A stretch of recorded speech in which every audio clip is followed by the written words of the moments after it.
Welcome back in, everyone. Thanks for staying with us. I am here with our guest of the week, Lucas McNelly, but you guys may know him more as Maine Basketball Rankings on Twitter. Lucas, thanks for staying with us. Thanks for having me. Thanks for coming with us.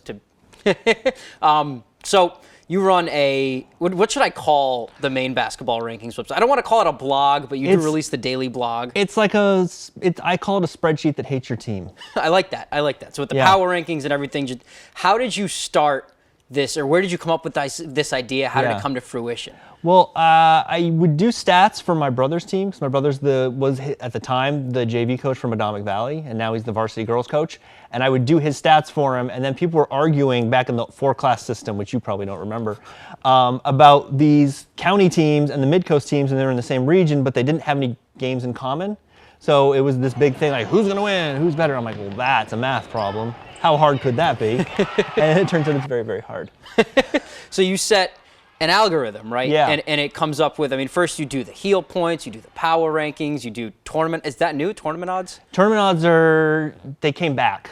They were pre-pandemic, and then they came back this year. So how long have you been doing this? 2015 I started, and then last year I didn't do it because I had some other stuff that it's so time intensive that I just couldn't do it, and so then I came back this year because the Bangor Daily News kind of talked me into it. So for like 5 to 6 years, you were kind of just doing this under almost an alias. No one knew it was Lucas McNelly running Maine Basketball Rankings. Some people knew. Some people knew. It was a badly kept secret. What made you decide to just kind of unveil the secret this year? Well, I was on the fence about coming back for this year, and then the Bangor Daily News reached out to me, and they're like, hey, would you write a column for us? And I was like, well, that sounds fun. And they're like, we want you to have opinions about things. And I'm like, well, I'm very good at that. And they're like, but you would have to use your real name. So then I thought about it, and I was like, yeah, okay, all right, that's been long enough. Enough people know anyway that it seemed worth it to do that, and so that's... So they kind of twisted your arm and got you into it? Yeah, they were talking me into it.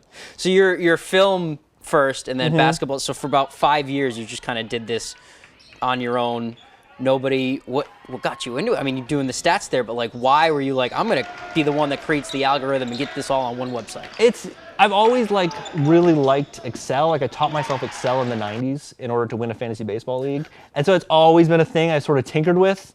And then, you start tinkering with something, and then it's like, trying to fix your car. You're just going to change the oil, and then you're changing the spark plugs, and then you're rebuilding the engine. But I just do that with spreadsheets. And it just becomes this like a little annoying thing, and you keep trying to fix little small things, and then it just sort of blossoms on you. So you said very good with the opinions on Maine high school basketball, but then you turn to the math thing where it's very kind of X input, Y output thing. Yeah. Is there ever like a man versus model disagreement thing when they make the spreads, when they do the projections? Yeah, I'll see spreads come out, because the model will kick out a spread for each game. It'll say, Deering by 4 or whatever, and sometimes I'll look at them and I'll go, oh no, Deering's much better than that. And then Deering will win by exactly 4. Like, those are the games the model gets exactly right, where I'm like, no chance, Deering's better than that. No. So what do you think, if you were to kind of just pitch this to people who may not have seen the website before, what do you think is the coolest thing on there that would bring someone who has never subscribed before to subscribe? Well, the big thing is if you've been to the MPA's Heel Point page, it's a disaster. And the big thing is that mine is not. And it will save you about 10 minutes a day. Just from waiting for it to load. Just for waiting for it to load. So there's that. But then there's power rankings, and there's the projection for each game, and then there's the tournament odds that are like scarily accurate, and will tell you that like the Old Town girls are already going to be the 1 seed. Have they clinched? They've clinched the tournament, I think.